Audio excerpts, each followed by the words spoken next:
अस्सलाम वालेकुम रहमतुल्लाहि बरकातुहू। बेली मित्रों सज्जनों की हाल चाल है। मेरे ख्याल नाल तुसी ठीक हो सो, अपने रंग नाल अपने ढंग नाल खुशहाल जिंदगी बसर कर रहे सो। मैं आपका दोस्त जवेद जानी, आप देख रहे हैं पंजाबी साइकिल। तो मैं आ साइकिल का मालिक। जिन्हें चैनल सब्सक्राइब नहीं किया सब्सक्राइब कर लो, तो बैल आइकन को दबा लो। तो अज नवे व्लॉग के नाल तुहाडी खिदमत च मैं हाजिर होया। नवा व्लॉग ये है कारां दे टायर XLI GLI।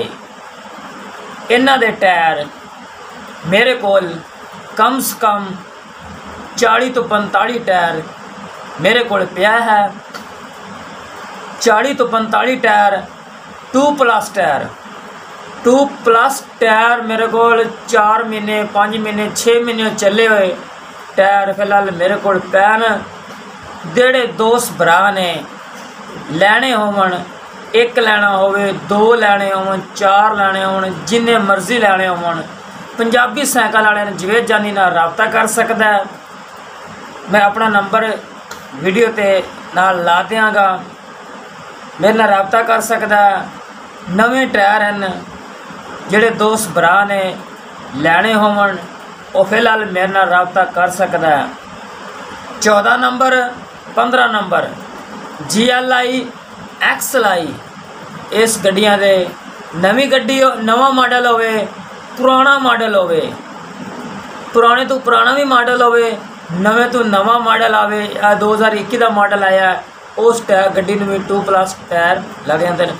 मेरे को जिन्ने भी टायर पैन सारे 2+ पैन, कोई दूजा नहीं है कि किंदे 2 पैंदी होवे। 2+ टायर पैन जोड़े टायर दे विच पंजाबी ज़बान च कहते जो टायर च हवा पैंदी होवे, ट्यूब ना पैंदी होवे, वो मेरे को टायर पैन जोड़े दोस्त भरा ने लैने होवन वो मेरे नाल रबता कर सकता है। तो मैं टायर विखा देंगा कम से कम 40 तो 45 टायर 2+ मेरे को नवे टायर बिल्कुल पैन। मैं ये नहीं कहता कि मेरे को लो ना लो, टायर मैं सस्ते देंगा, बिल्कुल जायज़ मुनासिब देंगा। दूसरे जितने भी टायर वाले को दुकाना हैं उन्होंने नाल कोई 4 पैसे घट ही करके देंगा, वध नहीं देंगा, जायज़ मुनासिब टायर देंगा। थोड़े टायर बने होंगे जोड़े GLI चला रहे हैं जो XLI चला रहे हैं ना, उस ड्राइवरों को मैं गुजारिश है कि पंजाबी साइकिल जवेद जानी नाल रबता करो, उन्होंने को टायर लवो। टायर उन्होंने वास्ते चलने वाले तो वेखना यार टायर नवे ने क्यों पैन रखे हुए नहीं। तुम मेरे नाल बिल्कुल रबता करो जी, मैं तुहानू टायर इंशाल्लाह वीडियो ते भी ला विखा देंगा जी। उंज भी जिथे भी ने मेरा WhatsApp नंबर भी दे देंगा, सारा कुछ जी दोस्त भरावां नालों नंबर भी देंगा, WhatsApp में नंबर देंगा, सारे दोस्त भरावां नाल जायज़ मुनासिब चलांगा। तो सानू दिओ इजाज़त, तू रबता करिया जी। टायरों के बारे इस गलो मैं टायरों के बारे वीडियो बनाई है। तो मेरे को टायर काफ़ी सारे पैसे मैं दोस्तों ने अगे किया सी यार टायर नहीं मिल रहे ना विक रहा। तो मैं फिर मैं सोचा मैं चलो जी वीडियो पंजाबी साइकिल तो ला दईए, कोई पंजाबी साइकिल की तरफ भी कोई सानू कहे कि साढ़े को सानू टायर चाहिए तो विखा देंगा। जो दोस्त भरा ने लैने होवन उन्होंने दे देंगा जायज़ मुनासिब रेट से।